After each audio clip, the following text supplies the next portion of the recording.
ஒரு இரவு நேரம் அது. அப்ப ஒரு குருவி ஒன்று பறந்து வந்துச்சு. அது தான் காட்டுல இருந்து இன்னொரு காட்டுக்கு வரும்போதே இருட்டிருச்சு. உடனே அந்த குருவி ஒரு மரக்கிளையில நின்னுச்சு. என்ன, இந்த காடு ரொம்ப இருட்டா பயங்கரமா இருக்கு. நம்ம இப்படியே பறந்தோம்னா மரத்து மேல மோதி கீழே விழுந்துருவோம். பேசாம இங்க இருக்கிற பறவைகள்கிட்ட போய் உதவி கேட்கலாம்.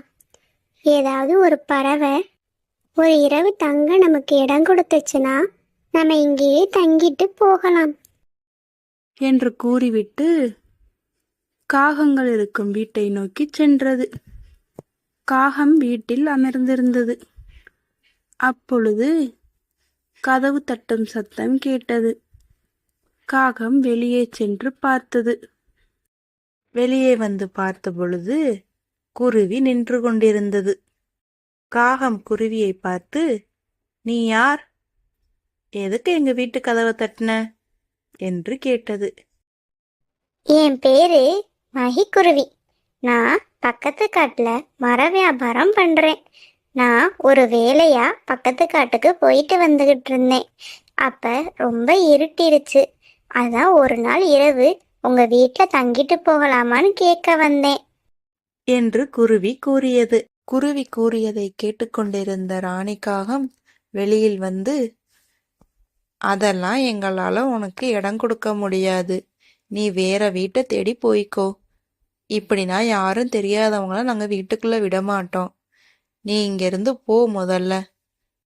பிறகு 2 காகங்களும் வீட்டிற்குள் சென்று கதவை அடைத்து கொண்டன.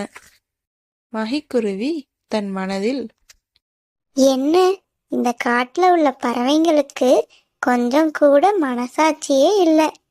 எப்படிதான் இவங்கெல்லாம் பறவைகளா இருக்காங்களோ? ஒரு உதவி செய்யறதுனால இவங்களுக்கு என்ன நடந்துட போகுது என்று மனதில் நினைத்து கொண்டு அருகில் இருந்த மற்றொரு வீட்டிற்கு சென்று கதவை தட்டியது. வீட்டினுள்ளே இருந்து சோனுக்குருவி வெளியில வந்தது. சோனுக்குருவியிடம் மகிக்குருவி தன் நடந்தவற்றை கூறியது.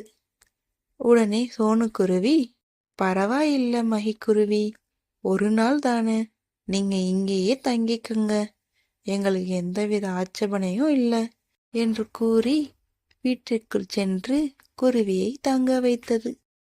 மறுநாள் பொழுதும் விடிந்தது. மகிக்குருவி சோனுக்குருவியிடம், தக்க சமயத்துல எனக்கு இடம் கொடுத்ததுக்கு ரொம்ப நன்றி. நீ இடம் கொடுக்கலைன்னா நைட்டு நான் எங்க தங்கியிருப்பேன்னே தெரியல. நான் பக்கத்து காட்டுல தான் மர வியாபாரம் பண்றேன். நான் வீடுகள் தான் கட்டி தருவேன். உனக்கு ஏதாவது மரங்கள் வேணும்னா நீ என்கிட்ட வந்து கேளு. கண்டிப்பா நான் உனக்கு உதவி செய்வேன் என்று கூறியது. பரவாயில்ல மகிக்குருவி, நீ சொன்னதே போதும். நீ நல்லபடியா கிளம்பி போயிட்டு வா என்று கூறி மகிக்குருவியை வழி அனுப்பி வைத்தது. கோடை காலம் முடிஞ்சு மழைக்காலம் ஆரம்பிச்சிச்சு. காட்டுல ஒரே இடி மழை.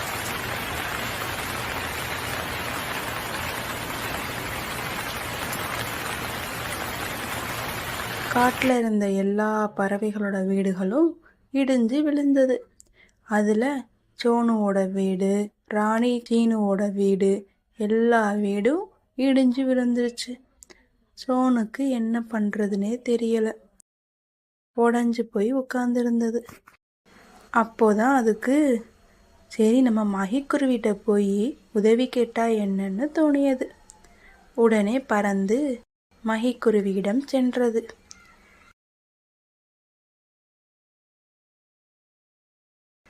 மகிக்குருவியிடம் சென்று நடந்தவற்றை கூறியது. மகிக்குருவி சோனுவிடம், நீ ஒன்றும் கவலைப்படாத சோனுக்குருவி. நான் உனக்கு அந்த காட்டிலேயே மிக உறுதியான மற்றும் ரொம்ப பெரிய வீடை உனக்கு கட்டித்தரேன் என்று கூறியது.